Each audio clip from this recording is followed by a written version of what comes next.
Hi everyone and welcome to today's video, and the main thing I want to talk to you about in today's video is my microphones, because I get asked a lot of questions about what microphones I use and also what cameras I use as well. So let me just tell you the camera I use for recording the daily videos, my personal videos, and that's the Sony RX100 Mark II. It's a compact camera, it's quite expensive, but I think that the video quality is very DSLR-like, so you get a good depth of field, and the audio quality from the built-in microphones is really good as well. Now, I can't show you it because I'm recording with it at the moment, but you can't add an external microphone that's just got a 3.5mm audio jack. You have to buy the Sony sort of, I think it's called the multi-shoe interface, a dedicated mic anyway. And when you add that external microphone onto the RX100 Mark II, it does also give you a standard microphone input, so you can either use the microphone that you bought from Sony, or you can then add other microphones to your setup. I might buy one of those in the future just to try, but not at the moment. So I'm going to show you the other microphones. I'll put them out on my desk over here. I just want to show you what microphones I use. So basically, I've got the Mac Mini down here. I do most of my editing upstairs. But quite a lot of it gets done down here because I'm in the studio a lot of the time. And the Mac Mini is connected to this microphone here. This is the Blue Microphone Spark Digital. Now, I use that for quite a lot of the voiceovers, or when I'm doing sort of screen flow presentations. That's things like where I'm actually showing you the screen of my Mac and then talking about what I'm recording. So this is the microphone I use for that. In the editing room, I use the Rode NT1, which is an XLR microphone.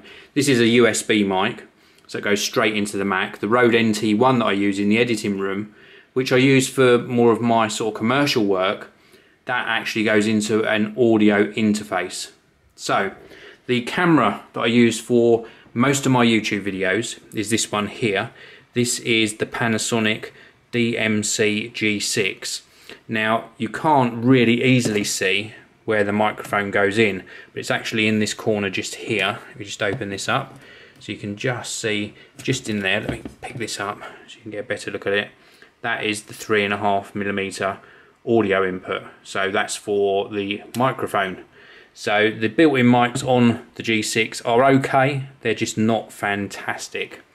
Now, up until probably about a week or so ago, the main microphone that I was using for my YouTube videos when I'm sort of reviewing stuff is this one here. It's from Mycronic.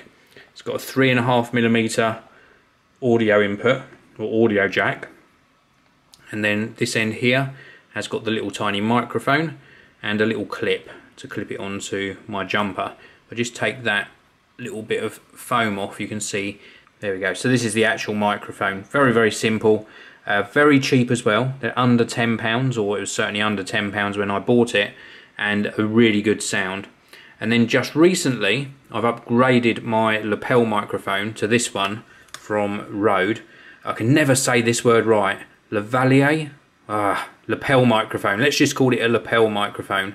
And it's really high quality. This is the little case it comes in. And if I open this up, you can actually see the microphone. It uses these very thin mic-on cables and connectors, and this is the mic. It's a much higher quality microphone, really nice construction. Let me just pull that in front of the white desk so you can see it a little bit better. Much better clip system as well, and the little foam sort of pop shield that's on there goes on much better than on that other one. On the cheap mic, it falls off the whole time. So that is sort of what this looks like, and I've done some audio tests so far, and it does sound a lot better, a lot more detail, and it certainly shows that you do get what you pay for. That's not to say the Mycronic microphone over there is bad, not by any means. That is a very, very good microphone and super value for money, but for high-end audio recording, and I think audio is very important in your productions, then this one from Rode is certainly sort of much better. Just so much better in terms of sort of quality and background noise as well. And then sometimes, depending on the situation, I'll use one of these two mics. This is the Rode Videomic Pro. Again, this has got a 3.5mm audio jack on it, and a reasonably long cable, but then it's normally mounted on top of your camera, so you don't need a long cable on here. It's also got some sort of shock mount system on it, and it connects to the cold shoe or hot shoe on your camera. It runs off a PP9 battery which goes in here, a little square battery, and then it's got controls on the back for filters and also audio levels. So the controls on the back allow you to turn the microphone off and on, also set a filter on there, and also the dB gain on here as well. So very loud environments, you'd set it to -10 dB. Regular environments, 0 dB, and then plus 20 dB for sort of studio recording. And it allows you to set the audio levels in your camera very, very low, and then you get a nice audio quality from the microphone you're using.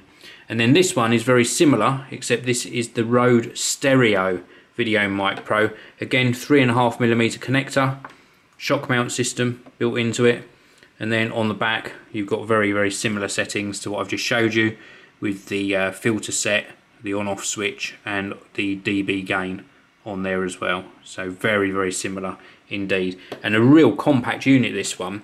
But this one is more sort of directional, and then this one has got a wider sound stage. And if you're maybe interviewing 2 people, or you want to take in the ambience of the surroundings, then this will pick up more of a stereo image. So they're the main microphones that I use for my videos, and I use them primarily, as I said, with the Panasonic DMC-G6. That's a micro 4/3 camera, not the biggest of sensors. A lot of people use Canon DSLRs, Nikon DSLRs, but what I found with that Panasonic is that the actual controls I'm very used to.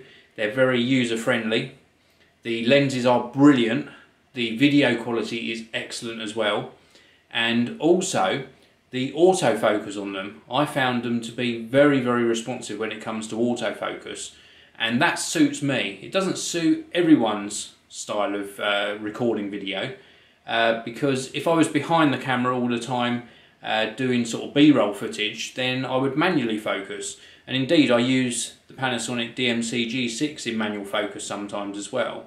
But if I'm presenting to the camera, and then I'm showing you an item and moving it further away and closer to the camera lens, I can't control the manual focus whilst I'm presenting to the camera. So I have it on autofocus, and I really appreciate how the Panasonic DMC-G6 responds to things coming in closer to the lens. I've just found it to be really good.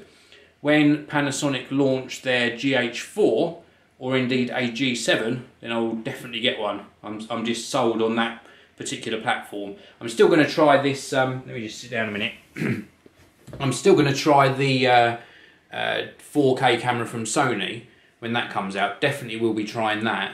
But I've also heard that the Panasonic DMC-GH4, which is going to be a similar price to the Sony, will also shoot in 4K. So if it is a similar price, I might try that one instead, or as well as, so I can compare the two, and then I'll decide which one of those two becomes a production camera for me.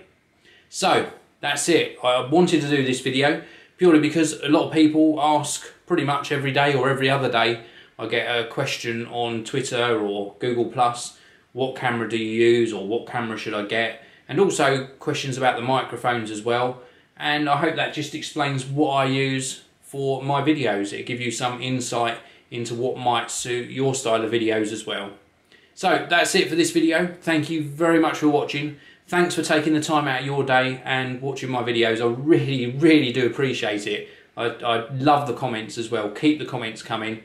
Hit that like button, and I'll see you all again in tomorrow's video. Thanks so much for watching the video. If you'd like to watch another amazing video from me, please do click that top box.